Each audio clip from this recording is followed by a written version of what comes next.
Increase Mather was born in Massachusetts Bay in the colony in 1639. His parents were Richard and Catherine Mather, who fled England during this period of turmoil. So they left during what's called the Great Migration in the 1630s, and they came to settle in New England.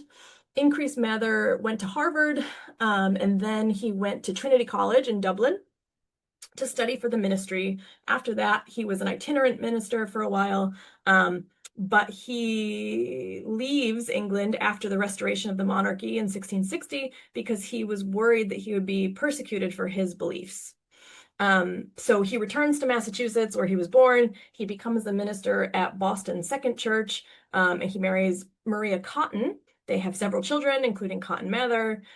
He serves as the president of Harvard. He's also very involved in politics during this period in the late 17th century in Massachusetts Bay. He's very politically active in helping to shape the government after the charter for Massachusetts Bay is withdrawn during the years of the Dominion of New England, where the government in London the royal government appoints a royal governor, Sir Edmund Andros, to be in charge of all of New England. And Andros is an Anglican, and that is very difficult for Puritans to accept. And so the immediate context for this text that we're going to look at here, which is from a book Increase Mather publishes in 1687, called A Testimony Against Several Profane and Superstitious Customs Now Practiced by Some in New England.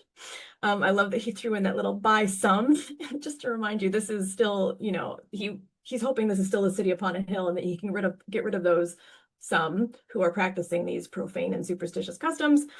So the immediate context for him publishing this in 1687 is that in 1686, during this Dominion of New England, where all of New England's united into a big super colony along with New York, and Governor Edmund Andros is the royal governor, he orders an Anglican Christmas service to be held in Boston. So that does not go over well with Increase Mather or with many of the other people who agreed with him in Boston. So Governor Andros gets his Christmas sermon. He holds a sermon or gets his Christmas service in Boston, and he has to have an armed guard. So he sits with two armed men next to him during his Christmas service, his Church of England Christmas service. And so because that's happened in 1686, Increase writes this, and the following year it's published. And so this is his critique, right? And he starts off by asking us, why should Protestants own anything which has the name of Mass in it? So he prints the sermon, but I would not be surprised if he also gave the sermon publicly at his church. He goes on to say, he reiterates, he says it can never be proved that Christ was born on December 25th. He says the New Testament allows of no stated holy day but the Lord's Day. So we're not having saints' days. We are not having Christmas, right? And he says that this is an invention in compliance with pagan festivals. He says they chose December 25th, quote, because the heathen Saturnalia was at that time kept in Rome, and they were willing to have those pagan holidays metamorphosed into Christian.